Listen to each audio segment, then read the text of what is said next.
आइए हम लोग यहाँ पे एक पार्ट हम लोग देख लिए हैं। एमसीक्यू वाला वस्तुनिष्ठ प्रश्न को हम लोग इसमें देख चुके हैं। आप अब नहीं देखें तो चैनल के ऊपर जाइए, वहाँ पे जाके देखिए, या एक प्लेलिस्ट बना दिया गया है, उसमें आपको सभी मॉडल पेपर का सॉल्यूशन मिल जाएगा। तो चैनल के ऊपर जाइए और उसको सबसे पहले जाके देखिए। देखिए यहाँ पे अब हम लोग इसमें देखेंगे, एमसीक्यू तो खत्म हो गया, अब हम लोग देखेंगे यहाँ पे अति लघु उत्तरीय प्रश्न को। ठीक है, ठीक है, तो चलिए हम लोग क्वेश्चन के ऊपर सीधा चलते हैं।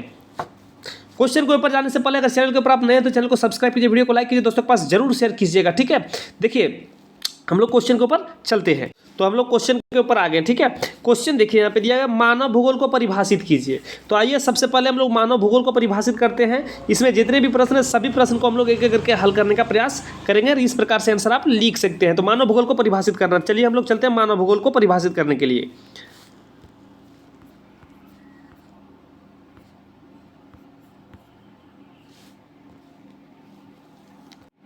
तो जैसे कि हम लोग आगे यहाँ पे देखिए मानव भूगोल को परिभाषित करना है ना।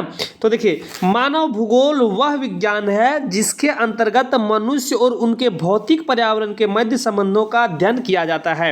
ये बस इतने ही आप इसमें आंसर लिख सकते हैं, लेकिन अधिक समझने के लिए आप इसको और समझाते उसको समझिए। मानव भूगोल, इसमें मानव और प्रकृति के बीच सतत परिवर्तनशील पारस्परिक क्रिया से उत्पन्न सांस्कृतिक लक्षणों की स्थिति एवं वितरण की विशेषताओं का अध्ययन किया जाता है। LNC सैंपल के अनुसार मानव भूगोल क्रियाशील मानव और अस्थिर पृथ्वी के मध्य बदलते संबंधों का एक अध्ययन करने योग्य साधन है। ठीक है, तो इस प्रकार से मानव भूगोल का आंसर आप लोग लिख सकते हैं। आपका जो क्वेश्चन दिया गया उसका आंसर बस इतने के अंदर में आप लिख दीजिए। ठीक है, बस आप इतने से इतने ही लिख देंगे ना, आपका आंसर हो जाएगा। बस इतना ही आंसर इस अति लघु उत्तरीय में। ठीक है, नेक्स्ट क्वेश्चन को देखिए। नेक्स्ट क्वेश्चन दिया गया है, मानव विकास के 3 बुनियादी आयाम को लिखिए। तो इसके 3 बुनियादी आयाम हम लोग इस प्रकार से लिख सकते हैं। ठीक है, क्वेश्चन आपको दिखा दिए हैं, बोल दिए हैं। ठीक है, उसको ही समझिएगा। तो मानव, देखिए यहाँ पे मानव विकास सूचकांक की गणना के निम्न 3 सूचक इस प्रकार से, पहला जीवन काल, दूसरा शैक्षणिक उपलब्धता, और तीसरा जो दिया गया है आप ध्यान से देखेंगे तो तीसरा दिया गया है जीवन स्तर। ये तीनों होगा। तो आंसर आप इसमें लिख सकते हैं इस प्रकार से, मानव विकास के 3 बुनियादी आयाम, जीवन काल, शैक्षणिक उपलब्धता और जीवन स्तर, ये लिख देंगे, हो जाएगा। लेकिन अधिक जानकारी के लिए आप इसको थोड़ा सा भी समझ लीजिए। जीवन काल का माने क्या कह रहा है कि इसकी माप जन्म के समय जीवन प्रत्याशा से की जाती है। इसका न्यूनतम मान 25 वर्ष तथा अधिकतम मान 85 वर्ष तक लिया गया है। शैक्षणिक उपलब्धता में 0%, इनमें से साक्षरता दर का मान निश्चित किया जाता है, जिसमें 0% से 7% तक के मध्य होता है।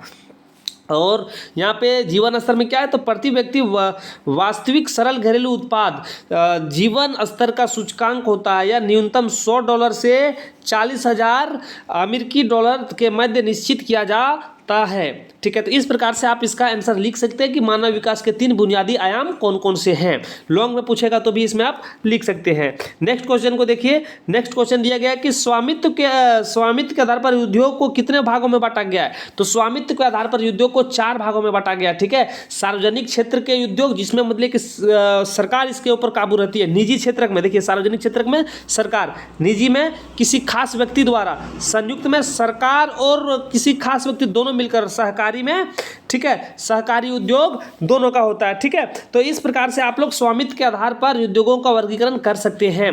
ठीक है, तो 4 भागों में वर्गीकृत किया जाता है स्वामित्व के आधार पर। ठीक है, नेक्स्ट क्वेश्चन को देखिए। नेक्स्ट क्वेश्चन दिया गया है। नेक्स्ट क्वेश्चन जैसे कि आप देख पा रहे होंगे। ठीक है, नेक्स्ट क्वेश्चन तृतीय क्रियाकलाप। ठीक है, तृतीय क्रियाकलाप से आप क्या समझते हैं, तो अमूर्त सेवा से संबंधित क्रियाकलाप को तृतीय क्रियाकलाप के अंतर्गत शामिल किया जाता है। सेवा वह गतिविधि है जिसमें किसी वस्तु का उत्पादन नहीं होता है। इसके अंतर्गत शिक्षा, स्वास्थ्य, व्यापार तथा परिवहन को सम्मिलित किया जाता है।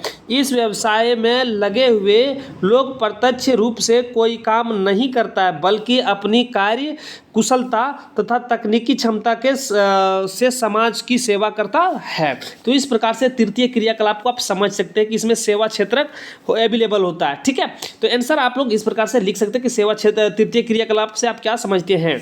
ठीक, नेक्स्ट क्वेश्चन देखिए। नेक्स्ट क्वेश्चन जैसे कि आप देख पा रहे हैं दिया गया है। नेक्स्ट क्वेश्चन है कि स्वेज नहर किन दो सागरों को जोड़ता है। तो स्वेज नहर जो है वो लाल सागर और भूमध्य सागर ये दोनों को जोड़ता है। ठीक है, लाल सागर और भूमध्य सागर को जोड़ता है। नेक्स्ट क्वेश्चन देखिए। नेक्स्ट क्वेश्चन जैसे कि आप देख पा रहे हैं जनसंख्या वृद्धि को परिभाषित कीजिए। जनसंख्या वृद्धि से अभिप्राय है कि निश्चित समय में निश्चित स्थान पर होने वाले जनसंख्या संबंधी परिवर्तन को दर्शाता है। ठीक है, क्या बोला? जनसंख्या वृद्धि से अभिप्राय कि किसी निश्चित समय में एक नेट टाइमिंग में निश्चित स्थान पर होने वाले जनसंख्या संबंधी परिवर्तन को दर्शाता है। इसका परिवर्तन को प्रतिशत में व्यक्त किया जाता है। ये जो परिवर्तन होता है इसको किस में व्यक्त करते हैं? प्रतिशत में करते हैं। इससे जनसंख्या वृद्धि की दर कहा जाता है। संसार की जनसंख्या की वर्तमान वृद्धि दर 1.4% है। ठीक है, तो इस प्रकार से आप लोग इसका आंसर लिख सकते हैं। ठीक, चलिए नेक्स्ट क्वेश्चन को देखिए।